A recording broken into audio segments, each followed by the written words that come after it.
It's time to challenge a common misconception that labels the Kookie people as nomads.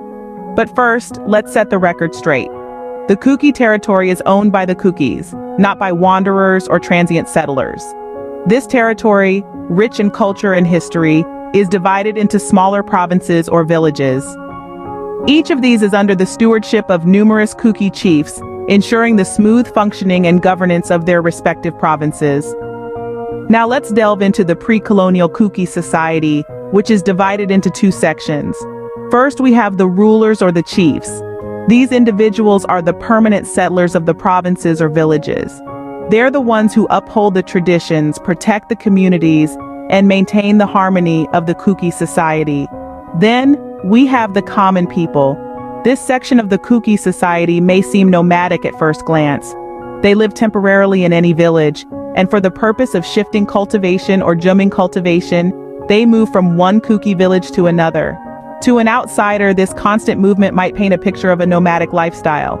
But here's where the misconception lies. While these common people do move around, their movements are confined within the Kookie territory. They are not wandering aimlessly or intruding into foreign lands.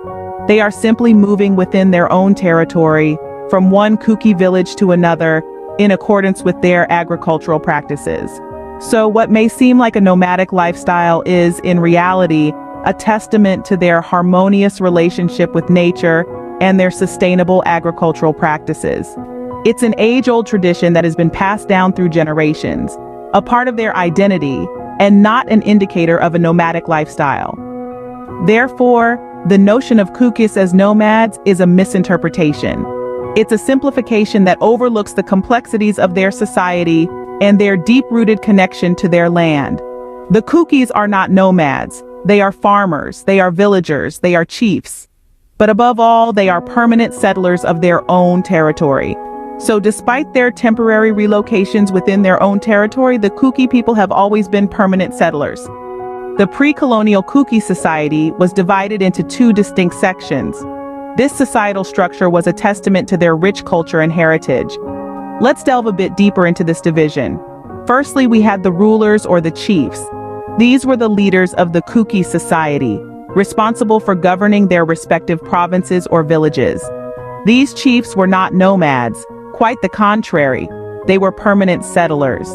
They were the pillars of their communities, the custodians of their land, and the guardians of their people. Their role was not just administrative, they were the spiritual and cultural leaders as well, ensuring the preservation of their customs and traditions. Then, we had the common people. These were the everyday Kookies who lived in these provinces or villages under the chief's rule. Their lifestyle did involve moving from one village to another within the Kookie territory, but this was not aimless wandering. It was a part of their agricultural practice known as shifting cultivation or jumming cultivation. They moved to and fro, yes, but always within their own territory, never encroaching on others' land. This was not nomadic behavior, but a deeply ingrained part of their culture and way of life. This movement within their own territory is an essential point to note. The Kookies did not wander into other territories. They respected boundaries and lived within their own land. Their movement was not an indication of a nomadic lifestyle, but rather a testament to their agricultural practices and communal living. This societal structure, with its chiefs and common people, paints a picture of a deeply rooted, well-organized society. It's a society that respects its land, its people, and its boundaries. It's a society that values its heritage and traditions. It's a society that has a deep connection to its land and its people. This societal structure further emphasizes their rootedness and contradicts the nomadic label. The Kookies were not aimless wanderers, but proud custodians of their culture and their land. This is the true face of the Kookie society. The Kookie people have a deep-seated love for their independence, evident from their history. This love is not merely an emotional sentiment, but rather a profound respect and devotion to their land and culture.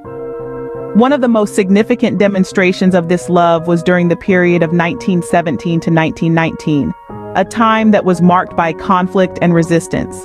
This period saw the Kookie people engage in a fierce war with the British. This war, often referred to by non-Kookies as the Kookie Rebellion, is better understood by the Kookie community as the Anglo-Kookie War. This terminology reflects the Kookie perspective of the conflict as a war for independence, rather than a simple rebellion. The Kookies' defiance against the British authority was not an act of rebellion, but a determined fight to protect their sovereignty.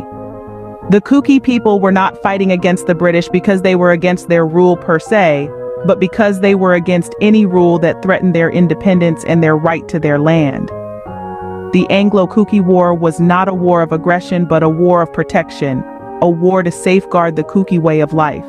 It was a testament to their love for their land and their unwillingness to be displaced.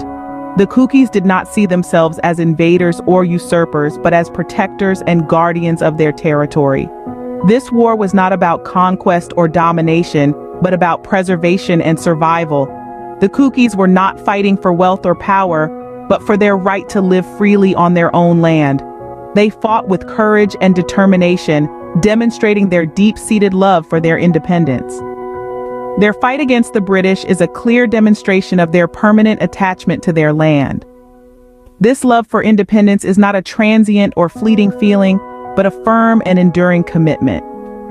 It is a love that is deeply ingrained in their culture and history, a love that continues to shape their identity and guide their actions to this day. The Kookie people are not just a tribe, but a great nation. This statement marks the beginning of our exploration into the expansive presence of the Kookie people. Their reach extends far beyond the borders of India, into the neighboring country of Myanmar. But here's the twist. The Kookies of India are known as the Chin in Myanmar.